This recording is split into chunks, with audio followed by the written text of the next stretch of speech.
Assalamualaikum warahmatullahi wabarakatuh.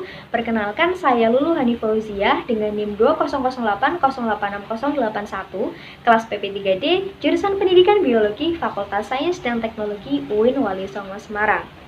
Oke, di sini saya akan menjelaskan salah satu jaringan pada hewan, yaitu jaringan saraf. Teman-teman pasti sudah tidak asing lagi kan mendengar nama jaringan saraf? Jaringan saraf adalah jaringan yang berfungsi untuk menghantarkan impuls atau rangsangan. Jaringan saraf menghantarkan impuls dari alat indera ke pusat saraf, yaitu otak dan sumsum tulang belakang, serta menghantarkan impuls dari saraf pusat ke organ lainnya.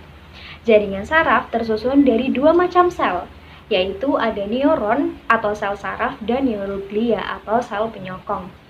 Nah, berdasarkan fungsinya, sel saraf ini dibedakan menjadi 3, yaitu neuron sensorik, neuron motorik, dan neuron konektor atau neuron penghubung.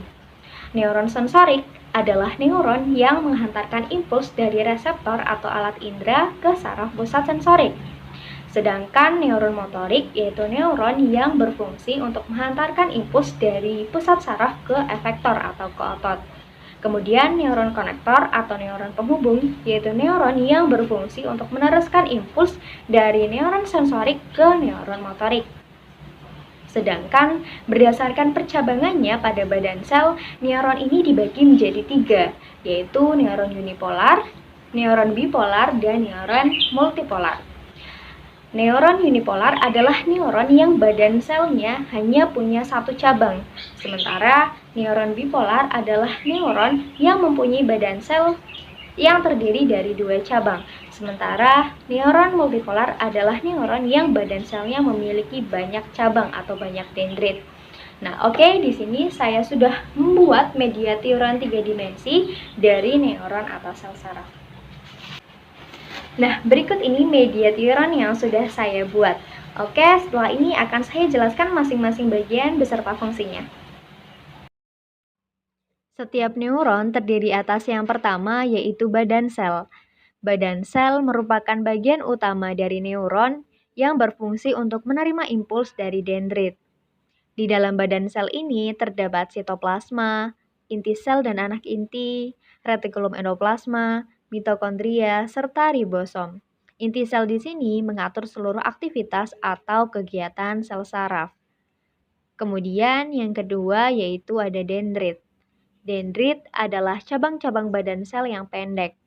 Dendrit berfungsi untuk menghantarkan impuls dari neuron sebelumnya ke badan sel. Yang ketiga yaitu ada akson atau neurit. Akson atau neurit adalah cabang-cabang badan sel yang panjang dan berfungsi untuk menghantarkan impuls dari badan sel menuju ke neuron berikutnya. Yang keempat yaitu selubung mielin. Selubung mielin berfungsi untuk melindungi bagian neurit atau akson agar tidak mengalami kerusakan. Selubung ini merupakan selubung lemak yang membungkus dan melindungi akson atau neurit. Yang kelima ada sel secawan. Nah, sel secawan ini yang berwarna biru ya teman-teman.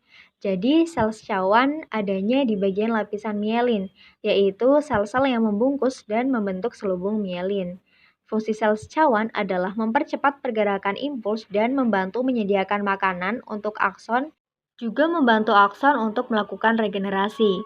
Kemudian yang keenam yaitu nodus Ranvier adalah lekukan-lekukan di antara segmen-segmen mielin atau bagian dari akson yang tidak tertutup selubung mielin. Fungsi utama dari nodus Ranvier ini adalah sebagai batu loncatan untuk mempercepat pergerakan impuls ke otak maupun sebaliknya. Oke, mungkin cukup sekian dari saya. Terima kasih. Wassalamualaikum warahmatullahi wabarakatuh. Dadah!